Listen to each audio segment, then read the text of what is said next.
ಸ್ನೇಹಿತರೆ, ಎಲ್ಲರಿಗೂ ನಮಸ್ಕಾರ. ಡಿಸೆಂಬರ್ 7ರಂದು ನಡೆದಂತಹ ಟಿಇಟಿ ಪರೀಕ್ಷೆ ಪೇಪರ್ 1 ಪೇಪರ್ 2ಕ್ಕೆ ಸಂಬಂಧಿಸಿದಂತೆ ಆಕ್ಷೇಪಣೆಗೆ ಸಲ್ಲಿಸಲು ಅಭ್ಯರ್ಥಿಗಳಿಗೆ ಒಂದಷ್ಟು ಸೂಚನೆಗಳನ್ನ ತಿಳಿಸಿದ್ದಾರೆ. ಜೊತೆಗೆ ಯಾವ ಅಭ್ಯರ್ಥಿಗಳಿಗೆ ಇದು ಅಪ್ಲಿಕೇಬಲ್ ಆಗುತ್ತೆ, ಕಂಪ್ಲೀಟ್ ಡೀಟೇಲ್ಸ್ ಈ ವಿಡಿಯೋ ಮುಖಾಂತರ ನೋಡ್ತಾ ಹೋಗೋಣ. ಎಲ್ಲೂ ವಿಡಿಯೋವನ್ನ ಸ್ಕಿಪ್ ಮಾಡದೆ ಅಬ್ಸರ್ವ್ ಮಾಡ್ತಾ ಹೋಗಿ ಸ್ನೇಹಿತರೆ.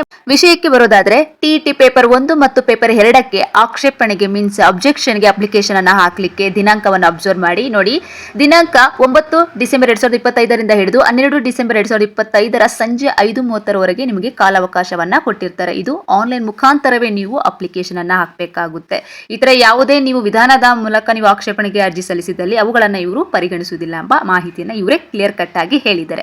ಜೊತೆಗೆ ಅಭ್ಯರ್ಥಿಗಳು ತಮ್ಮ ಅರ್ಜಿ ಅಂದ್ರೆ ನಿಮ್ಮ ರಿಜಿಸ್ಟ್ರೇಷನ್ ನಂಬರ್ ಮತ್ತೆ ನಿಮ್ಮ ಡೇಟ್ ಆಫ್ ಬರ್ತ್ ಅನ್ನ ನಮೂದಿಸುವ ಮೂಲಕ ಇಲ್ಲಿ ತಿಳಿಸಿರುವಂತಹ ವೆಬ್ಸೈಟ್ ಲಿಂಕ್ಗೆ ನೀವು ಲಾಗಿನ್ ಆದಾಗ ನಿಮ್ಮ ಮೊಬೈಲ್ಗೆ OTP ಬರುತ್ತೆ. ಆ OTP ನಂತರ ನೀವು ಆಕ್ಷೇಪಣೆಗೆ ಅರ್ಜಿ ಸಲ್ಲಿಸಲಿಕ್ಕೆ ಒಂದು ಪೇಜ್ ಓಪನ್ ಆಗುತ್ತೆ. ನೆಕ್ಸ್ಟ್, ಅಭ್ಯರ್ಥಿಯು ಸಲ್ಲಿಸುವ ಆಕ್ಷೇಪಣೆಗಳೊಂದಿಗೆ ಅಧಿಕೃತ ಆಧಾರ ಮೀನ್ಸ್ ಡಾಕ್ಯುಮೆಂಟ್ಸ್ ಕಡ್ಡಾಯವಾಗಿರಬೇಕು. ಜೊತೆಗೆ ಸೂಕ್ತ ಆಧಾರ ದಾಖಲೆಗಳಿಲ್ಲದೆ ಆಕ್ಷೇಪಣೆ ಸಲ್ಲಿಸಿದಲ್ಲಿ ಅದನ್ನ ಅವರು ಪರಿಗಣಿಸುವುದಿಲ್ಲ. ಜೊತೆಗೆ ನಿಮ್ಮ ಡಾಕ್ಯುಮೆಂಟ್ಸ್ 500 KB ಮೀರಿರಬಾರದು. ಜೊತೆಗೆ ವಿಷಯಕ್ಕೆ ಸಂಬಂಧಿಸಿದ ಅಸಂಬದ್ಧ ದಾಖಲೆಗಳನ್ನು ಹಾಗೂ ಚಿತ್ರಗಳು ಅಪ್ಲೋಡ್ ಮಾಡಿದಲ್ಲಿ ಅಂತಹ ಅಭ್ಯರ್ಥಿಗಳಿಗೆ ನಿಯಮಾನುಸಾರ ಕಾನೂನು ಕ್ರಮ ಜರುಗಿಸಲಾಗುವುದು ಅಂತ ಸೂಚನೆಗಳಲ್ಲಿ ತಿಳಿಸಿದ್ದಾರೆ. ಜೊತೆಗೆ ಮೋಸ್ಟ್ ಇಂಪಾರ್ಟೆಂಟ್, ನೀವು ಇದನ್ನ ಅಬ್ಸರ್ವ್ ಮಾಡಬೇಕು ಸ್ನೇಹಿತರೆ. ಇಲ್ಲಿ ಒಂದಷ್ಟು ನಿಮಗೆ ಕ್ಲಾರಿಟಿ ಸಿಗುತ್ತೆ.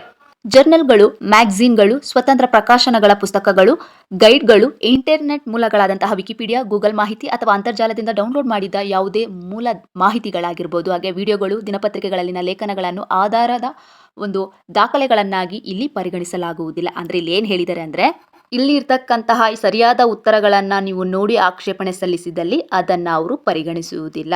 ಯಾಕೆ ಅಂದ್ರೆ ಸ್ನೇಹಿತರೆ, ಇಲ್ಲಿ ಅಬ್ಸರ್ವ್ ಮಾಡಿ, ಸರ್ಕಾರ ರಚಿಸಿದ ಪಠ್ಯ ಪುಸ್ತಕ, ಅವರು ಓದಲು ಬಿಟ್ಟಿರ್ತಕ್ಕಂತಹ ಪಠ್ಯ ಪುಸ್ತಕವನ್ನ ನೀವು ಓದಿ ಅದರಲ್ಲಿರ್ತಕ್ಕಂತಹ ಸರಿಯಾದ ಉತ್ತರವನ್ನ ನೀವು ಆಕ್ಷೇಪಣೆಗೆ ಅರ್ಜಿ ಸಲ್ಲಿಸಿದಲ್ಲಿ ನಿಮಗೆ ಹೆಚ್ಚಿನ ಅಂಕಗಳನ್ನ ಕೊಡ್ಲಿಕ್ಕೆ ಚಾನ್ಸಸ್ ಇರುತ್ತೆ. ನೀವು ಇಲ್ಲಿ ಗೂಗಲಲ್ಲಿ ನೋಡಿ, ಅಂದ್ರೆ ಇಲ್ಲಿ ಎಂಟರಲ್ಲಿ ತಿಳಿಸಿರುವಂತಹ ಒಂದು ಮ್ಯಾಗಝೀನ್ಸ್ ಗಳನ್ನ ನೋಡಿ ಸರಿಯಾದ ಉತ್ತರ ಇದು ಅಂತ ಹೇಳಿ ನೀವೇನು ಆಕ್ಷೇಪಣೆಗೆ ಸಲ್ಲಿಸಿದ್ರೆ ನಿಮಗೆ ಅಂಕಗಳು ಅವರು ಕೊಡೋದಿಲ್ಲ, ಅದನ್ನ ಅವರು ಪರಿಗಣಿಸುವುದಿಲ್ಲ ಅಂತ ಹೇಳಿದ್ದಾರೆ ಅಷ್ಟೇ. ನೆಕ್ಸ್ಟ್ 9th ಒನ್ನಲ್ಲಿ ಅಬ್ಸರ್ವ್ ಮಾಡಿ, ಸ್ವೀಕರಿಸಲಾದ ಆಕ್ಷೇಪಣೆಗಳನ್ನು ಅಂದ್ರೆ ಅಬ್ಜೆಕ್ಷನ್ಗಳನ್ನು ವಿಷಯ ತಜ್ಞರ ತಂಡವು ಪರಿಶೀಲಿಸಿ ನೀಡುವ ಅಂತಿಮ ಉತ್ತರವನ್ನು ಪರಿಗಣಿಸಲಾಗುವುದು. ತಜ್ಞರ ತಂಡವು ನೀಡುವ ಉತ್ತರವೇ ಅಂತಿಮವಾಗಿರುತ್ತದೆ. ಈ ಮೂಲಕ ಅಭ್ಯರ್ಥಿಗಳಿಗೆ ಸೂಚನೆಗಳಲ್ಲಿ ತಿಳಿಸಿರುವಂತದ್ದು ಸ್ನೇಹಿತರೆ. ಈ ಒಂದು ಮಾಹಿತಿಯನ್ನ ಅಂದರೆ ಇದರಲ್ಲಿ ತಿಳಿಸಿರುವಂತಹ ಪ್ರತಿಯೊಂದು ಸೂಚನೆಗಳನ್ನ ಗಮನದಲ್ಲಿಟ್ಕೊಂಡು ನೀವು ಅಬ್ಜೆಕ್ಷನ್ಗೆ ಅಂದ್ರೆ ಆಕ್ಷೇಪಣೆಗೆ ನೀವು ಅರ್ಜಿಯನ್ನು ಸಲ್ಲಿಸಿ ಅಂತ ಹೇಳ್ತಾ, ಈ ಒಂದು ಮಾಹಿತಿ ನಿಮಗೆ ಉಪಯುಕ್ತವೆನಿಸಿದಲ್ಲಿ ನಿಮ್ಮ ಸ್ನೇಹಿತರಿಗೂ ಶೇರ್ ಮಾಡಿ. ಇದೇ ತರದ ಲೇಟೆಸ್ಟ್ ಅಪ್ಡೇಟ್ಗಳಿಗಾಗಿ ನಮ್ಮ MN Academy 26 ಯೂಟ್ಯೂಬ್ ವಾಹಿನಿಯನ್ನು ತಪ್ಪದೇ ಫಾಲೋ ಮಾಡಿ.